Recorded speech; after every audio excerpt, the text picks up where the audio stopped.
वैसे तो अब चुनाव के सिर्फ 2 ही चरण बचे हैं, लेकिन इन 2 चरणों में भी इंडी गठबंधन के साथ बड़ा खेला पीएम ने किया है।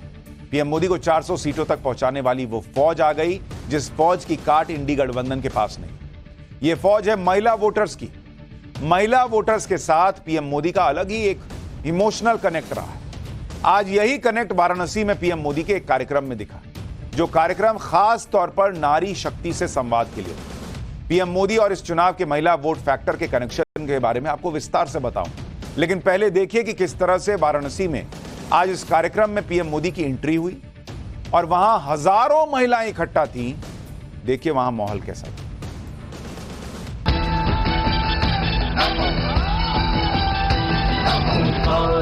भरो भरो धरा हिट करो करो, पाप से लड़ो लड़ो, आगे तुम बढ़ो बढ़ो।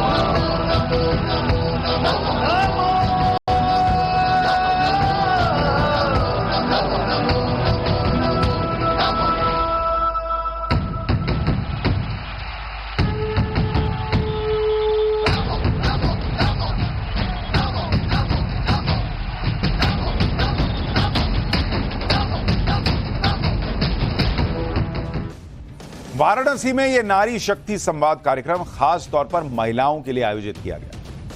आप देखिए हजारों महिलाओं के बीच पीएम मोदी पहुंचे और पीएम मोदी ने वाराणसी से अपने नामांकन से पहले रोड शो किया था, जिसमें बड़ी संख्या में महिलाएं शामिल हुई थी। उसके बाद रुद्राक्ष कन्वेंशन सेंटर में आयोजित कार्यक्रम में भी महिलाओं की बड़ी संख्या दिखी थी, लेकिन रुद्राक्ष सेंटर की कैपेसिटी उतनी नहीं थी कि सारी महिलाएं एडजस्ट हो पाती वहां। उसी के बाद पीएम मोदी ने तय किया था कि सिर्फ महिलाओं के लिए अलग से कार्यक्रम किया जाए, जो आज नारी शक्ति संवाद के रूप में हुआ। नारी शक्ति संवाद कार्यक्रम की सारी जिम्मेदारी महिलाओं ने ही संभाली। वाराणसी के 1909 बूथ से यानी 1909 बूथ से लगभग 25,000 महिलाएं शामिल हुई। इसमें मंच संचालन, सुरक्षा और दूसरी व्यवस्थाएं महिलाओं ने ही संभाली। मंच पर पीएम मोदी का स्वागत भी महिला नेताओं ने ही किया, यानी पूरा महिलाओं का कार्यक्रम। और इस कार्यक्रम में पीएम मोदी के साथ सीएम योगी भी पहुंचे। योगी आदित्यनाथ ने कहा कि पीएम मोदी ने सत्ता संभालने के बाद हर योजना में देश की मातृशक्ति को उचित स्थान दिया और आज चुनाव में मातृशक्ति के दम पर ही 400 पार का लक्ष्य पूरा हो। सुनिए सीएम योगी को, फिर बताऊंगा कि पीएम मोदी ने आधी आबादी से क्या कहा। हर एक तबके में नारी शक्ति के वंदन के कार्यक्रम को प्रधानमंत्री मोदी जी ने प्रभावी रूप से, प्राथमिक रूप से आगे बढ़ाने का कार्य किया है। और यही कारण है आज जब 2024 का ये लोकसभा का चुनाव चल रहा है, उत्तर, दक्षिण, पूरब, पश्चिम चारों ओर हम जाते हैं तो आधी आबादी का आशीर्वाद मोदी जी के साथ पूरी प्रभावी ढंग से आता हुआ दिखाई देता है। चारों ओर एक ही आवाज गूंजती है और वह आवाज है कि फिर एक बार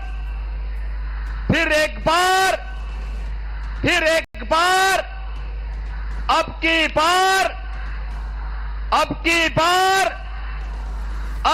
बार। पीएम मोदी ने नारी शक्ति संवाद कार्यक्रम में आई महिलाओं को सुरक्षा की गारंटी, सम्मान की गारंटी। पीएम ने कहा कि जब महिलाओं के बिना घर नहीं चल सकता तो देश कैसे चल जाएगा। पीएम मोदी ने यह भी कहा कि बनारस के लोग समझदार हैं और जानते हैं कि कांग्रेस और सपा के राज में क्या होता था। एक बार पीएम को सुनिए काशी में कैसे नमो की गूंज सुनाई दी है, देखिए। आप बताइए, जब घर आपके बिना नहीं चलता तो देश आपके बिना कैसे चल जाता। ये बात 60 वर्षों तक सरकारों को समझ ही नहीं आई। बनारस के लोग तो यूपी, बिहार दोनों में रहे, जंगल राज से परिचित है। बहन बेटियों का घर से निकलना मुश्किल था। बेटियों को सुरक्षा के डर से पढ़ाई छोड़कर घर पर बैठना पड़ता था और सपा वाले कहते थे और बेशर्मी से कहते थे लड़के हैं, लड़कों से तो गलती हो जाती है। आज सपा के लड़के जरा गलती करके दिखाएं, योगी जी की सरकार उनका वो हाल करेगी जो उन्होंने सोचा भी नहीं होगा। यानी प्रधानमंत्री नरेंद्र मोदी यूपी की महिलाओं को याद दिला रहे हैं कि सपा की सरकार के वक्त महिलाओं को कैसे और किस दौर से गुजरना पड़ता था और आज कैसे लॉ एंड ऑर्डर बेहतर होने से महिलाएं आराम से बाहर निकल पाती हैं। चुनाव में महिलाओं की कितनी महत्वपूर्ण भूमिका है यह प्रधानमंत्री मोदी अच्छे से जानते हैं और आज के कार्यक्रम से पीएम मोदी ने बाकी के 2 चरणों के चुनाव को भी सेट कर दिया, क्योंकि महिलाएं बीजेपी की साइलेंट वोटर मानी जाती है और आज महिलाओं के जरिए ही पीएम मोदी ने पूर्वांचल को बड़ा संदेश दिया। इस कार्यक्रम में आई महिलाएं भी पीएम मोदी से मिलकर बहुत खुश थी।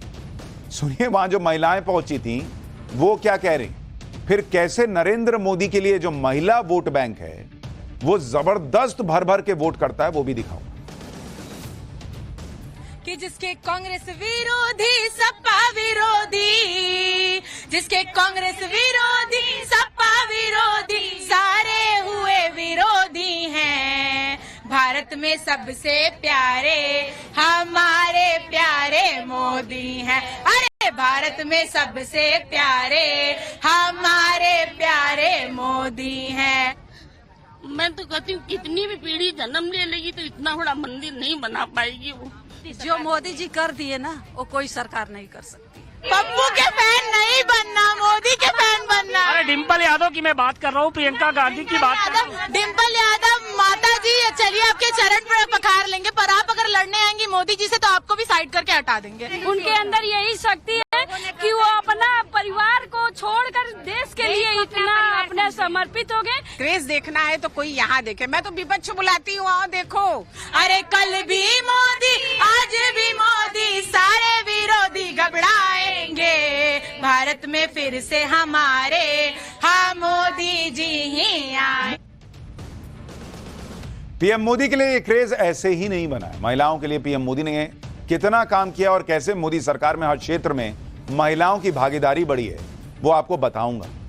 लेकिन उससे पहले ये देखिए कि नरेंद्र मोदी के प्रधानमंत्री बनने के बाद से ही चुनाव में महिलाओं की भागीदारी कैसे बढ़ने लगी।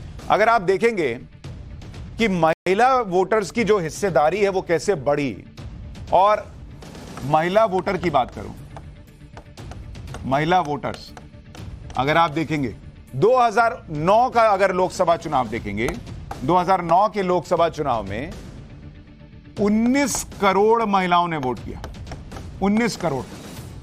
लेकिन जब 2014 का चुनाव आया तो यह आंकड़ा बढ़कर 26 करोड़ हो गया, 26 करोड़। और 2019 में यह आंकड़ा बढ़कर 30 करोड़ के पार चला गया। 30 करोड़ महिलाओं ने वोट किया बॉस। हालांकि इस दौरान देश की आबादी भी बढ़ी है, लेकिन इसमें कोई दो राय नहीं कि नरेंद्र मोदी के प्रधानमंत्री बनने के बाद मतदान में महिलाओं की भागीदारी बढ़ी। इसका एक और डेटा आपको बताता हूं, वो सीटें जहां महिला मतदाताओं की संख्या पुरुषों से ज्यादा है। जैसे अगर आप देखेंगे महिला वोटर पुरुषों से ज्यादा, ये ऐसी कौन सी सीटें हैं, कितनी थी भाई? 2009 में ऐसी सीटें 64 थी, 64 सीट थी जहां महिला वोटर पुरुषों से ज्यादा थी।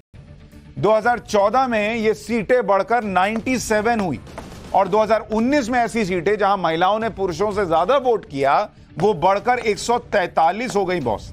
और कई विश्लेषक इसको नरेंद्र मोदी फैक्टर मानते हैं कि नरेंद्र मोदी के लिए वोट करने के लिए महिलाएं जो हैं वो घरों से ज्यादा निकली। यानी 10 साल में महिला वोटर्स की संख्या, ऐसी सीटें जहां पर पुरुषों से ज्यादा महिलाओं ने वोट किया, वो ऑलमोस्ट डबल हो गई। पीएम मोदी को मिलने वाला महिला मतदाताओं का वोट कैसे बढ़ता गया वो भी आपको दिखाता हूं। देश में कुल महिला वोटर 48% है। 2009 का चुनाव बीजेपी को करीब 21% महिलाओं ने वोट किया, 29% महिलाओं ने कांग्रेस को वोट किया। जब नरेंद्र मोदी का चेहरा आया 2014 में तो बीजेपी के लिए महिला वोटर्स ने वोट किया 28% और कांग्रेस के लिए 19%। यानी 5 साल में 7% महिला वोटर्स बीजेपी के लिए बढ़ गए। 2019 का चुनाव आया तो बीजेपी के लिए वोट करने वाली महिलाओं की संख्या 36% हो गई और कांग्रेस 20% पे ही रही। यानी 10 साल में बीजेपी का महिला वोट बैंक 15% बढ़ चुका है और इसी 10 साल में कांग्रेस का महिला वोट 9% घट गया। अभी जो लोकसभा चुनाव चल रहा है उसमें महिला मतदाताओं की भूमिका के बारे में भी आपको बताता हूं। एसबीआई की रिसर्च के मुताबिक 2019 की तुलना में इस बार लोकसभा चुनाव के पहले 4 चरणों में करीब 94 लाख ज्यादा महिलाओं ने वोट किया है। और इसको भी कई लोग जोड़ के देख रहे हैं कि महिलाएं घरों से ज्यादा निकली हैं, इसका मतलब वो मोदी को ही वोट करके आए हैं। की हैं या नहीं है तो 4 जून को पता चलेगा। 2019 की तुलना में इस बार पहले 4 चरणों में करीब 84 लाख ज्यादा पुरुषों ने वोट किया। महिला वोटर्स की संख्या बढ़ने के पीछे उज्ज्वला योजना, मातृ वंदन योजना और पीएम आवास योजना को बड़ी वजह माना जा रहा है। महिला मतदाताओं का रुझान पीएम मोदी की तरफ है तो उसकी वजह भी है। पीएम मोदी की योजनाओं का महिलाओं को किस तरह से लाभ मिला आपको देखना चाहिए। पीएम आवास योजना के तहत अब तक 3 करोड़ घर बने हैं, इसमें से 70% घर महिलाओं के नाम पर। उज्ज्वला योजना के तहत 10 करोड़ 27 लाख महिलाओं को गैस सिलेंडर मिला है। उज्ज्वला योजना के तहत 300 रुपए की सब्सिडी भी जारी रहेगी। जनधन योजना के तहत खुले बैंक खातों में 56% अकाउंट महिलाओं के हैं। यानी महिलाओं को यह दिखता है कि एक ऐसा व्यक्ति आया जो उनको शौचालय भी बना के दे रहा है ताकि वो, जिसे नरेंद्र मोदी इज्जत घर कहते हैं, महिलाओं की इज्जत की बात हो रही है। घर मिल रहा है, 3 तलाक से मुक्ति मिल रही है, सिलेंडर मिल रहा है, राशन तो मिल ही रहा। महिलाओं की प्रगति के लिए पीएम मोदी किस तरह से लगातार काम कर रहे हैं वो लखपति दीदी योजना में भी दिखाई देता है। इस योजना के जरिए महिलाओं को फाइनेंशियल और स्किल डेवलपमेंट की ट्रेनिंग दी जाती है। योजना का लाभ लेने के लिए महिलाओं का सेल्फ हेल्प ग्रुप से जुड़ा होना जरूरी है। देश में करीब 83 लाख सेल्फ हेल्प ग्रुप काम कर रहे हैं। महिलाओं को योजना के तहत कई तरह के स्किल सिखाए जाते हैं। एलईडी बल्ब बनाने से लेकर ड्रोन तक की ट्रेनिंग महिलाओं को दी जाती है। वर्कशॉप के जरिए business plan, marketing, budget, saving और इन्वेस्टमेंट के बारे में बताया जाता है। Digital banking service, mobile wallet और फोन बैंकिंग की जानकारी दी जाती है। उसके बाद महिलाओं को अपना बिजनेस शुरू करने के लिए 1 से 5 लाख रुपए की आर्थिक मदद दी जाती है। यानी महिलाओं को सशक्त बनाने के लिए प्रधानमंत्री मोदी के आने के बाद से 10 साल में जबरदस्त काम हुआ है और इसीलिए महिलाएं निकलती हैं और नरेंद्र मोदी को वोट देकर चली आती हैं चुपचाप। एक तरफ तो महिलाओं के लिए, गरीबों के लिए, आम आदमी के लिए पीएम मोदी के 10 साल के कामों का यह रिकॉर्ड है। दूसरी तरफ विपक्ष ये माहौल बनाता रहता है कि पीएम मोदी तो धर्म के नाम पर वोट मांग रहे हैं, विकास की तो बात ही नहीं कर रहे, गरीब पिछड़ों की बात नहीं कर रहे, नरेंद्र मोदी सिर्फ हिंदू मुसलमान के मुद्दे पर वोट मांग रहे हैं, यही आरोप लगाते हैं। लेकिन इसकी सच्चाई भी क्या है वो आपको दिखाता हूं। 17 मार्च से 15 मई के बीच पीएम मोदी ने जितने भाषण दिए उनकी एक रिसर्च हुई। इसमें पता चला कि पीएम मोदी के 111 भाषण हुए जिसमें उन्होंने मोटे तौर पर 21 मुद्दे उठाए। भाषण में 21 मुद्दों का जिक्र 655 बार किया गया। इसमें विकास और योजनाओं का जिक्र 133 बार है, यानी 20% से ज्यादा बार इन भाषणों में अपने काम गिनाए हैं नरेंद्र मोदी ने। मोदी की गारंटी, विश्वगुरु, भ्रष्टाचार, इनका जिक्र 120 बार, यानी 18% से भी ज्यादा। गरीब पिछड़ों का मुद्दा 112 बार, यानी 17% बार इसका जिक्र हुआ है। हिंदू मुस्लिम का जिक्र मात्र 60 बार हुआ है, यानी मात्र 9%। यानी विपक्ष जो माहौल बना रहा है कि पीएम मोदी हिंदू मुस्लिम के मुद्दे पर वोट मांगते हैं, उसका जिक्र पीएम मोदी के भाषण में सबसे कम है। और पीएम मोदी खुद कह चुके हैं कि वो हिंदू मुस्लिम की राजनीति नहीं करते, बल्कि मुस्लिम मुस्लिम करने वाले जो है ना, उनकी पोल खोलते हैं और इसके जरिए विपक्ष को जो छिपा एजेंडा है उसको जनता के सामने रखते हैं। यानी नरेंद्र मोदी को लेकर जो माहौल है वो तो है ही, लेकिन महिला वोटर्स, ऐसा माना जा रहा है कि इस बार भी नरेंद्र मोदी के समर्थन में बढ़ चढ़कर बाहर आ रहे हैं।